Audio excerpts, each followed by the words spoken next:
Nagpaplano ka po bang kumuha ng Master Plumber Licensure Examination? Then, ito ay para sa iyo. Welcome po sa ating bagong Master Plumber Review and Refresher Series. Pag-uusapan naman natin this time ay ang mga paraan na ginawa ko para ma-memorize or familiarize ang tables, paragraphs, and even list sa Revised National Plumbing Code of the Philippines or RNPCP. Bago mo po ito panoorin, make sure ay nabasa mo na ang RNPCP at least 3 times, cover to cover. Without further ado, let's start. Ngayon sa part 14, pag-uusapan naman natin ang table 7-3 or ang discharge capacity in liters per second per fixture unit, and also this one is for intermittent flow only. Itong nasa screen ninyo ngayon, ito yung makikita at mababasa ninyo sa table 7-3 ng RNPCP. Ang naging reference ng table 7-3 ay ang table 702.2 ng IAPMO.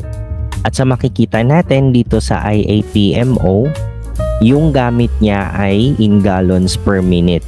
Whereas dito sa RNPCP, ang gamit niya ay liters per second. At mapapansin natin na kapag kakabisaduhin natin itong nasa RNPCP na nakadesimal, medyo nakakalito. Kaya ang gagawin natin is gagamitin natin yung naka-English units or yung naka-gallons per minute. I-compare muna natin itong dalawang tables na to. Yung 0.47 dito, sakto na kapag kinonvert sa GPM ay 7.5. Sakto rin naman yung 0.95 na 15 gallons per minute. Sakto din yung 1.89 na 30 gallons per minute. At yung 3.15 naman ay 50 gallons per minute.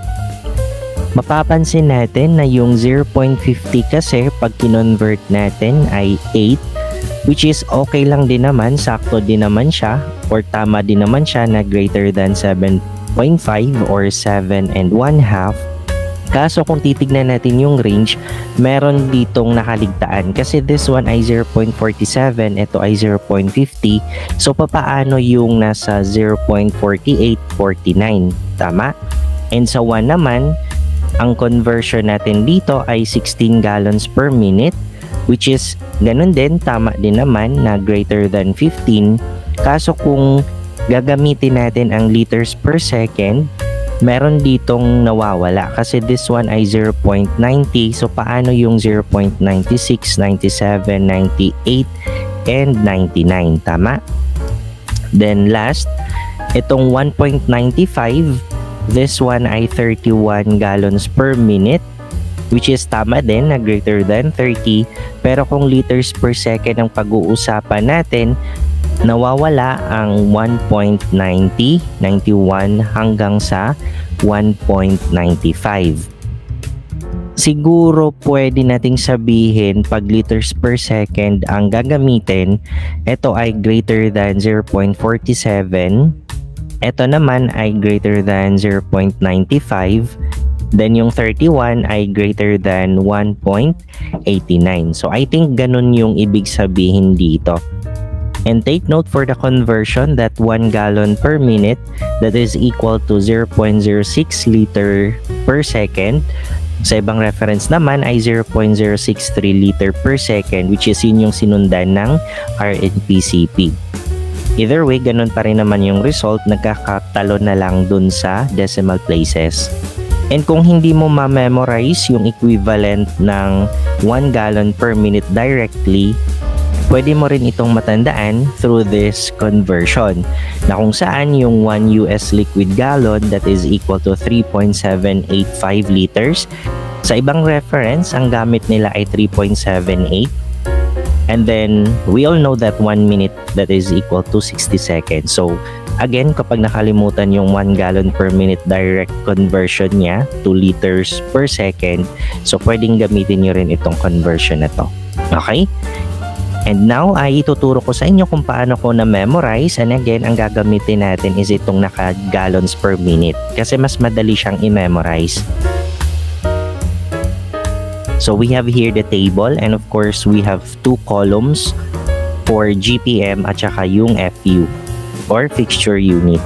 And dito papalitan na natin yung liters per second kasi ang gagamitin nga natin ay gallons per minute.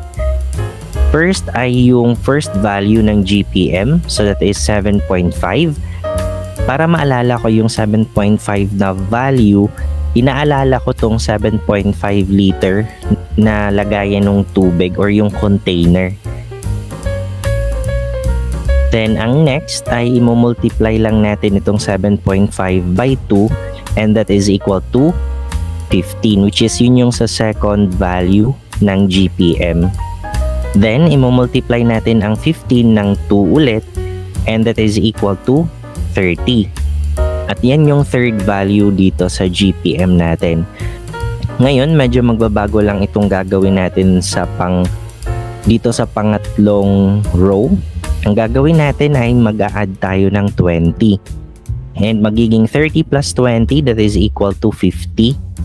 And tinatandaan ko na lang dito na yung magiging last value dito ay 50 dahil sa dalawang digits ng 15 at 30 itong 5 at saka 0 niya. So parang yun yung magiging reference ko na yung huling value is hanggang dun lang sa 50. And of course yung 2 naman kasi dito, para hindi ko rin siya makalimutan, di ba yung pinagmumultiply natin dito sa taas ay 2. So parang dagdagan ko lang siya ng 0. So parang ganun. Okay? Then ngayon lalagyan na natin ng mga range niya. So di ba dito sa first value natin, yung nakalagay kasi dyan ay up to 7.5.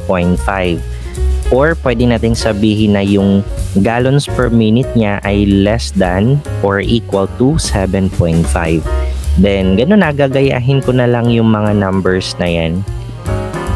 Bali, ang kasunod ay yung GPM niya ay in between 7.5 to 15 na kung saan ay hindi kasama si 7.5. Kasi nga yung 7.5 is nandun na sa first row natin. Okay? And then, ganun din dito sa 30, gagayahin ulit natin itong 15. Pero this time ay less than na. So, yung gallons per minute niya dyan ay from 15 to 30 na kung saan hindi kasama na si 15. Okay? Kasi possible na magiging 15.1 na or 15 point something. Then last ay yung GPM natin ay from 30 to 50 na kung saan ay hindi nakasama si 30. Okay, next, yung pinakamadaling part, which is yung values ng FU natin or fixture units. So, bali kung ano lang yung first number or first value na nakasulat dito sa GPM natin, i-divide lang natin itong mga values na nandito sa kaliwa. So, una ay yung 7.5 divided by 7.5. Therefore, magiging 1 fixture unit dito. Next, yung 15 divided by 7.5, that is equal to 2 fixture units. Next ay 30 divided by 7.5, magiging 4 fixture units naman dito. At yung last, medyo may kaibahan lang dito kasi yung 50 divided by 7.5, that is equal to 6.66666 repeating. Therefore, ang gagawin natin dito ay i-round off natin. And to be specific ay i-round down lang natin. Okay?